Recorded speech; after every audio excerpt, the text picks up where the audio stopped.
Okay, so our game is Galaga. We start off here in the main menu where you can either choose to start a new game or view the high scores. Since we haven't done anything yet, let's start a new game. So first, we can move around, and we're using our joystick to move back and forth in the X direction. We're to try to dodge the bullets coming from all of the different characters. We also have the addition where we can start firing at them and hopefully get some points off of it. And if we're feeling a little overwhelmed, we can always pause.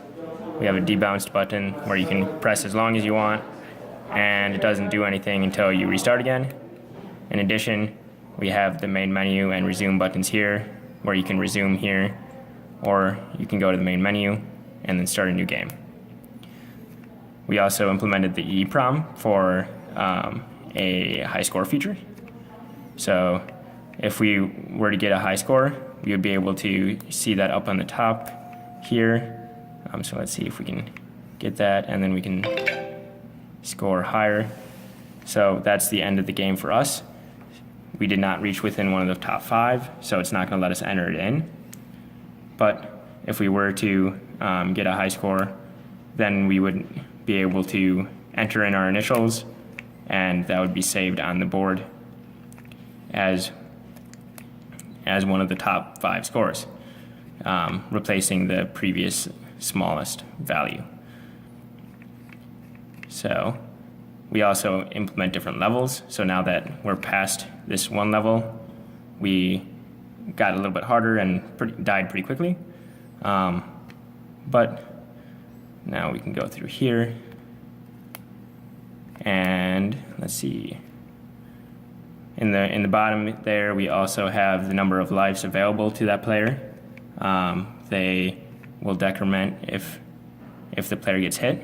So now we're going to see that we only have 1 life, or 1 extra life, in addition to the one we are currently on, and now we have 0. So the next time we die, we're going to lose. Now we've reached a high score, so we can tap to continue, and we can enter in some initials, and then we confirm it. And now that's saved up there as one of the high scores. If we were to reset the board and go to high scores again, that's still there. Let's see. I think that about covers it. We got the ADC with the interrupts there. We got the debounced button for pause. We have our 2 of 3 that we're using is the touchscreen and the EEPROM for the high scores. And then our extra peripheral that we haven't used before is our port expander, where we're using to shoot as well as to choose our initials in the high score function. That covers everything, right? That covers everything. Okay. All right.